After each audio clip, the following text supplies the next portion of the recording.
Thank you very much for coming in. And can I just say at the outset, again, I just want to thank your staff in particular for all of the work that they've done on processing the huge number of claims over the last number of years, but also I've had the chance now to observe over time the responsiveness of the department on day-to-day issues, and it's really just set apart from every other department. In my experience as a working TD, you get a response, you get a representation number, things get followed up without you even having to send in a reminder or anything, and it's exceptionally responsive. And I just wanted to say thank you to all of your staff through you, if that's okay. It's really appreciated in being able to get back to people.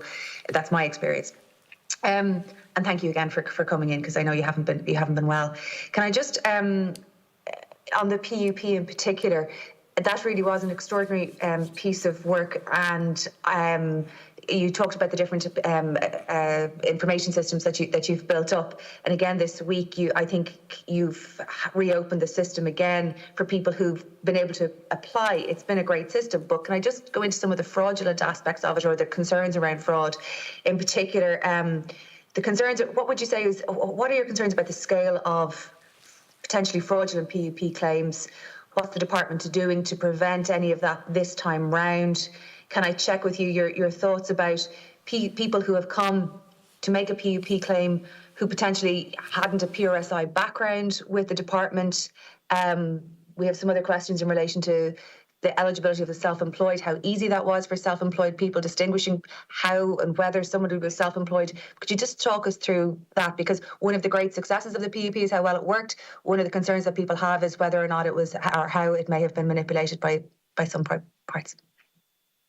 Thanks, Deputy, and we'll pass your thanks on to the staff in terms of your engagement with them.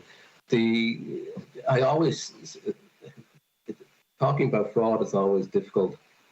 We don't subscribe, I said it before, to the Scriber or Striver kind of stuff that does be in the, particularly say, some of the red top newspapers from time to time. Our experience is, and I know you don't either, Deputy, I know you don't either from previous engagements, but I just want to say it in case other observers think, because what we're going to talk now is about fraud, and suddenly that can get the headlines, when in reality the overwhelming majority of people who use this are absolutely entitled to the payment, and it's an absolute valid payment. And as I said at the beginning, we've always got the balance trying to control against fraud and overpayments due to our own error against not frustrating people's entitlement, and you'll never get it right. And to the extent, particularly in the pandemic unemployment payment, if you've got to tip that balance one way or the other, I think our judgment was to tip it towards the presumption of honesty rather than the presumption of dishonesty, and that's how we would generally try to operate anyway. In terms of the level of the incorrect payment, if I can call it that way, our own estimate at the moment, and this may change, is about 6%. We had, and this wasn't available to the controller when his team was in, you're aware that the government took a decision to give full contributions rather than credited contributions to people who are in the pandemic unemployment payment. So we've done an exercise using the revenue records and our own records of matching when people were on PUP, when they were in employment, and then filling in the gaps. And from that, it looks like it's about 6%. And then the question is, well, how much of that is fraud and how much of it is some other reason? And I think when the pandemic unemployment payment was introduced originally, there was no social insurance conditionality to it. And we spoke to the minister in particular at the time, and you may remember there were certain sectors of the economy who were very concerned that they were excluded. And you're talking about people in the informal economy who would normally, in a situation, go for a community welfare service, but because of social distancing restrictions and so on, they couldn't have access to that in the way they normally would. And you're talking there about, and sex workers would be one, Deputy. There were religious confraternities as well, and I'm not talking about necessarily, I'm talking about across Christian and non-Christian faiths where you had mendicant religious, there wouldn't have been social insurance contributors who suddenly they had no weekly collection and they were on their uppers. And in those situations, our choice was to tell them, well, you shouldn't be travelling and our offices are closed. Come into our community welfare service, I'll give them the payment. We took a decision to give them the payment and then subsequently go back over them. So there was those kind of cases, which are not fraud. It may be a regular payment, but they're not fraud. The other issue you raised was the self-employed. And self-employed is a difficulty because the returns are only annual returns. And when they're made on a whole year basis. So the revenue returns are for the entire year. rather than week by week throughout the year. So what we'll have to do now, and we're setting up a project to do this as recommended by the controller, we'll have to look and compare the income of the people who declare themselves as self-employed for the 2019 year and for the 2020 year, and make an assessment of which of those it looks like their income was sustained even though they were claiming the pump, and they'll go back and review each of those cases on an individual basis, and that's what we intend to do. Yeah, because that was some of the difficulties about really trying to establish that. And as you say, people in the informal economy, or people who were, thinking in particular, taxi drivers, or just people who were working in a self-employed capacity, but not necessarily every week, and just didn't have the same number of contributors, or the same visibility about their work that other people had, and being assessed differently. So can you tell us then about that analysis that you're going to do? When do you think when will you be doing that? Well, we hope that we'll be able to. We've started the planning on it. We have a control board which is headed by our deputy secretary, a particular pandemic unemployment payment control board, and the planning is well underway. We would have intended to start it actually in January, deputy. Other than the pandemic unemployment payment has been reintroduced again. I mentioned earlier we have 200 staff currently on that, managing that scheme for us. If the scheme had unwound as was planned and transitioned out of payment at the end of January into February, those staff would then be directed onto this activity.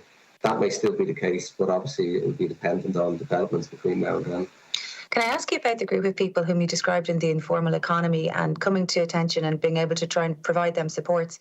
Are they a group that we can identify as potentially needing support in the future, and how we would do that, having become aware of them and having had a contact, in a way, a formal contact with the department now? Or what do you understand that body of learning meaning later? In the normal situation, Deputy, there are groups that we would help through the Supplementary Welfare Allowance Scheme. And in a normal situation, that's probably, well, I don't use the word adequate, but we have the processing capacity to do it that way. It's just in the context of the pandemic, that processing capacity or capability wasn't there. But I think we probably still rely on the Supplementary Welfare Allowance Scheme for those particular cases. Can I just ask you then about the Social Welfare Appeals Office, and just how they maintain, in your view, appropriate operational independence? What safeguards do they have?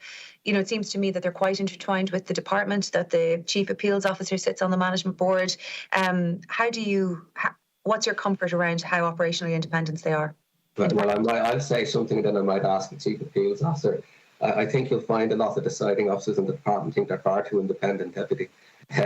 So they do exercise their independence. It is a statutory function, and on a couple of occasions it's been challenged in court, or the cases have gone to court. The courts have always commented on its independence and commented positively. I might ask the deputy or the Chief Appeals Officer to say something on that.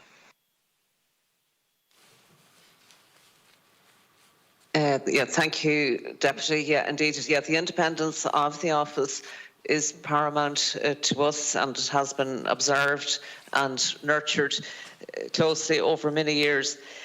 I'd have to say there is no sustained or concerted criticism relating to the independence of the office, or of myself, or of the appeals officers, and we are required to carry out our statutory functions independently. And just because we have a relationship and that I am on the management board, it doesn't tarnish that independence. And as Secretary General has said, there's many in the department who think we're far too independent.